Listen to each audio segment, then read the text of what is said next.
Mary Ann Cotton, described in her youth as clean, tidy, and exemplary in a small county Durham community, became the center of a case that still refuses to feel simple. In 1872, her stepson, Charles Edward Cotton, was said to be sickly, and then he was dead. At the heart of it all was a small packet of white powder, the kind of substance that could pass, in an ordinary home, as something for the stomach. The court called it arsenic. So we have to ask, why would Mary Ann Cotton do it? How was it carried out, quietly, through ordinary life, without anyone stopping it in time? What pressures, what promises, what fears could lead to a tragedy like this? Because poison does not announce itself like violence. It moves through routine, a spoon turning in a cup, a child's bowl pushed across a table, a packet folded small enough to vanish into a pocket. In cases like this, the most chilling weapon is often the one that looks like nothing at all. Keep that detail in mind. And then there's the second layer, the one that makes the story expand beyond a single death. By the time Charles Edward Cotton died, the people around Mary Ann had begun to notice a pattern that could not be dismissed as misfortune. Husbands, children, a lover, a mother. So many stomach fevers, so many sudden endings, and again, insurance policies that turned grief into money. The record is not complete. Some details are preserved only through later reporting, and not every early death is documented with modern precision. But enough remains to raise the question that makes this case unsettling. Stay with the full story, then tell us what you think about Mary Ann Cotton in the comments below. And now, no more waiting. Let's begin. To understand Mary Ann Cotton, you have to understand the world that formed her. The hard, soot-stained industrial north of England, where mining families lived close to danger and closer to poverty. A miner's wage could be the thin line between shelter and eviction. Illness was common. Child death was common. And in that environment, tragedy could hide in plain sight, because tragedy was already everywhere. Mary Ann Robson was born in 1832 in County Durham. When she was still a child, her father died in a mine accident, an abrupt, brutal lesson in how quickly a household could collapse. In communities like Merton and the surrounding colliery villages, loss didn't always arrive as a singular catastrophe. It arrived as a fact of life. But Mary Ann also learned the language of respectability. Contemporary descriptions presented at the time of her trial remembered her as neat and orderly, a regular attender at Sunday school, someone with an innocent disposition and tidy appearance. The detail most people miss is that these traits can operate in two directions. Cleanliness and calm can signal virtue. They can also help someone appear harmless when they are not. By 16, she was working as a nurse, moving through rooms where sickness was constant and remedies were guessed at. Later, she trained as a dressmaker, another trade tied to the domestic sphere. Cloth, stitches, the careful construction of surfaces. Hold on to that thought. In this story, surfaces matter. Then came the marriages. William Mowbray first, then George Ward, then James Robinson, then Frederick Cotton. Across these relationships, the documented record contains repeated illness described in similar terms, intestinal complaints, gastric fever, sudden collapses, followed by insurance payouts. Some early deaths, especially among children while the family lived away from Durham, are reported but not fully registered, and records from the period can be incomplete. Still, What survives is enough to show a shape, and then that shape becomes impossible to ignore. Mary Ann's story is not one straight line. It's a pattern that tightens over time. She marries William Mowbray, and children are born, and children die. The details blur in places because registration was not enforced as strictly as it would be later. And not every early death is documented with the clarity we would expect today. But the sequence that is clearly recorded is grim enough. A son dies, a husband dies, and insurance money arrives. When William Mowbray died in 1865, Mary Ann collected a payout, money that, for a working family, could feel like an escape hatch. And then she remarried quickly. George Ward died after an illness in 1866, again with intestinal symptoms. Again, money followed. In isolation, that looks like misfortune. In repetition, it begins to look like design. With James Robinson, the story turns more openly transactional. Robinson became suspicious when he discovered debts and missing money, and when he found household valuables being pawned. Here, the respectable surface cracks. Mary Ann is not only a widow, she is a woman making desperate calculations. The small paper-wrapped packet of powder, our symbolic object, belongs to this phase too. To kitchens and sick rooms where treatments could be slipped into food without ceremony. And then she meets Frederick Cotton, a widower already marked by loss. His household contains children not biologically hers, children who could be seen coldly as obstacles or liabilities. A friend dies. Frederick dies. Children die. It is the kind of sequence that makes communities whisper, but whispering is not proof. Mini caseboard, evidence. Here is the accumulating pattern: repeated household deaths followed by insurance claims, plus documented financial strain and suspicious behavior around money and pawning. Witness reliability varies because many accounts come from later testimony and reporting, shaped by hindsight once suspicion takes hold. Who benefits and who loses? Mary Ann repeatedly gains stability or cash after deaths. Families lose parents and children. Communities lose trust. Tell us what you think in the comments and why. But what changed everything was not the number of deaths alone. It was the moment an outside official heard Mary Ann speak about death as if it were scheduling. In West Auckland, the final surviving cotton boy, Charles Edward, became the pivot point.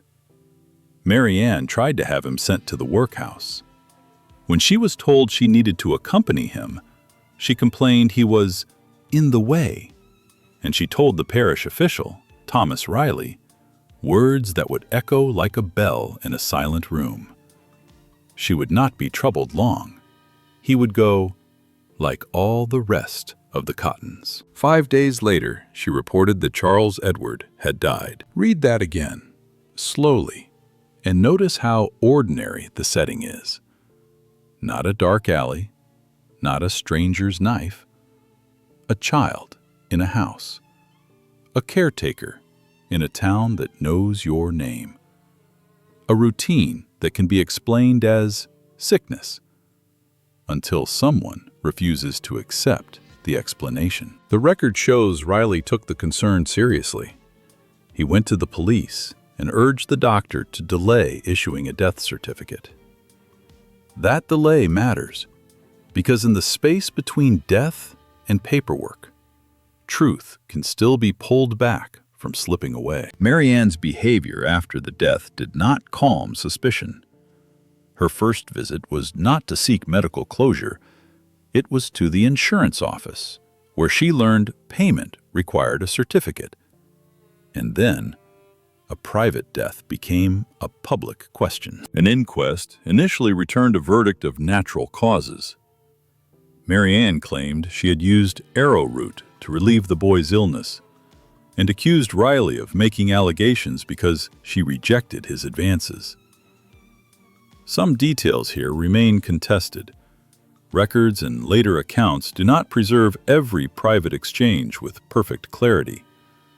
But the sequence remains: request for the workhouse, statement about the boy's impending death, death soon after, urgent interest in insurance. Mini case board, evidence.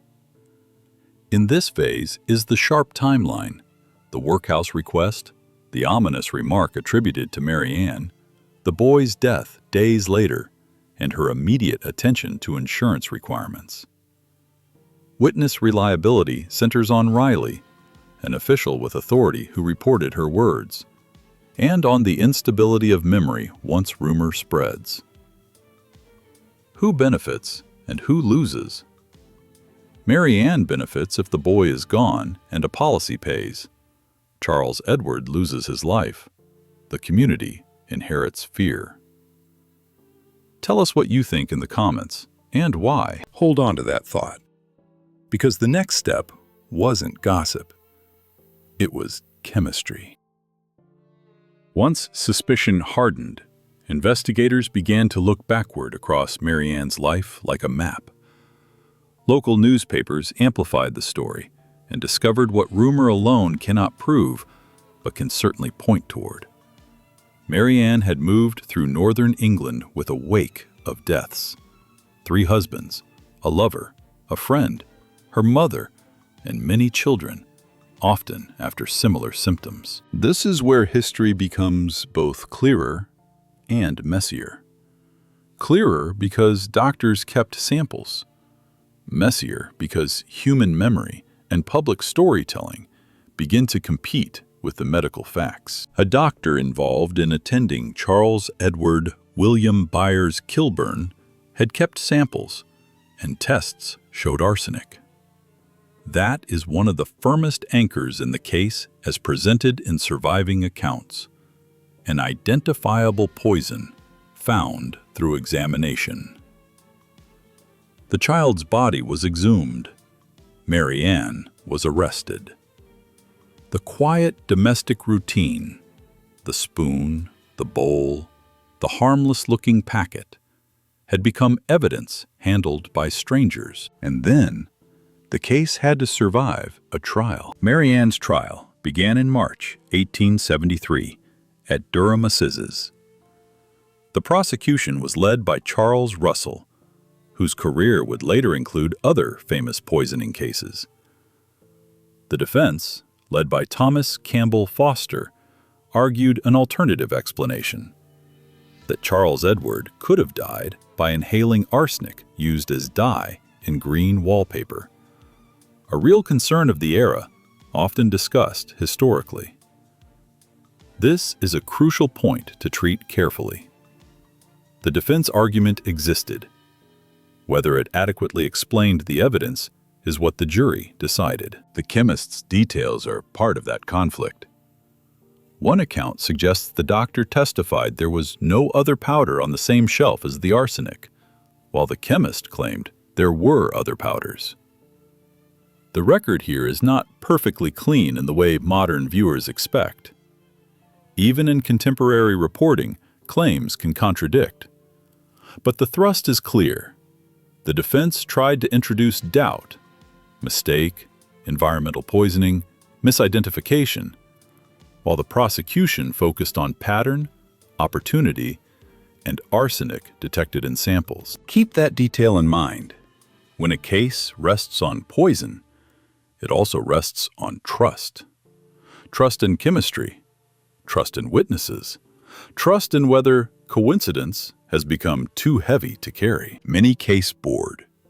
Evidence at trial includes arsenic found in preserved samples, exhumation findings, a timeline of illness, and a striking pattern of related deaths and insurance policies. Witness reliability is contested. Chemist and doctor accounts can conflict, and newspaper retellings may sharpen details into certainty. Who benefits and who loses? The state benefits from a clear warning. The public benefits from an explanation. Mary Ann faces death. The dead remain unable to speak. Tell us what you think in the comments and why. But what changed everything was the jury's need to decide whether this was misfortune or method. They retired and returned with guilt. Mary Ann Cotton was convicted of murdering Charles Edward Cotton and sentenced to death. Petitions were presented to the Home Secretary, but mercy did not come. She was hanged at Durham County Jail on the 24th of March, 1873. The execution itself carries an unsettling detail preserved in later reporting. She did not die from a clean breaking of the neck, but from strangulation, because the rope was set too short, possibly deliberately. We should be honest about what that word possibly means. It signals uncertainty. It signals suspicion. It signals that even the state's final act can become part of the story's shadow, where motive and method are debated without definitive proof. In the end, the gallows did what the gallows always did. It turned one life into a public symbol. But it did not answer every question. The conviction was for one murder. The larger accusation, that she killed many others, including children and husbands, is widely believed and argued from pattern, opportunity, and benefit. But not all deaths were tried in court, and not all have surviving documentation that allows modern certainty. Notice what's missing here: a single, complete ledger of every illness, every dose, every confession. That absence does not absolve. It explains why debate persists. This is analysis, not proof. The most disturbing twist in the Cotton case is that money may not be the only motive, even if money is clearly central. The deeper engine can look like control and escape, a relentless attempt to avoid the workhouse, to reset life when it collapses, to remove burdens when the world offers few exits to a woman on the margins. That reading does not soften the horror. It explains how a pattern could become habit, and how habit can become cruelty. Mini case board. Evidence after conviction is strongest for Charles Edward. Arsenic findings, suspicious behavior, and the verdict. Witness reliability about broader victims weakens as we move outward. Some deaths lack full records, and later narratives can inflate certainty. Who benefits and who loses? The state benefits from a definitive example. The press benefits from a sensational pattern. Mary Ann loses her life. Many potential victims remain unresolved. Tell us what you think in the comments and why. And then, the story keeps living. Because the packet of white powder is never just an object. It becomes an argument about what a person is capable of inside a home. Mary Ann Cotton's case survives because it forces an uncomfortable image onto the viewer. The respectable domestic sphere turned into a quiet killing ground. A packet of arsenic folded small, a sickbed, a child's bowl. The ordinary made lethal. The hard points remain. Charles Edward Cotton died. Arsenic was found. Mary Ann was convicted and executed. And contemporaries noticed a pattern of deaths around her, often accompanied by insurance claims. But the record also contains gaps: unregistered early deaths, conflicting accounts, incomplete preservation of private conversations, and a justice system that tried one murder while leaving the wider sequence to history and inference. Was Mary Ann Cotton a cold, calculating poisoner, or a woman shaped into murder by desperation, secrecy, and the brutal economics of survival? Here are 3 plausible hypotheses grounded in what we do know. Hypothesis 1. She knowingly poisoned Charles Edward, and the pattern reflects deliberate method. The arsenic findings, her remark about the boy going, and her immediate focus on insurance support intent. The weakness is scope. This proves a conviction for one child, not a legally confirmed verdict for all the others. Hypothesis 2. Opportunism grew into repetition. Insurance money and household instability provided incentive. Once poison worked, it became a tool used again and again. The weakness is documentary. Many earlier deaths can be explained by common diseases of the era, and not all have surviving evidence that allows certainty. Hypothesis 3. A deadly convergence of environment and negligence was exploited. The defense raised the era's real risk of arsenic exposure, such as dyed wallpapers, suggesting how plausible alternative explanations could be.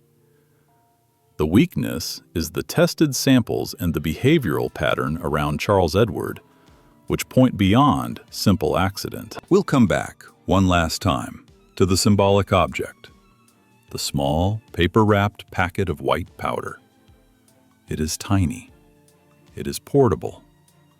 It can be framed as medicine, mistaken as something else, or used as a weapon. And that is why this case still disturbs, because it shows how murder can travel through routine and remain invisible until it is far too late.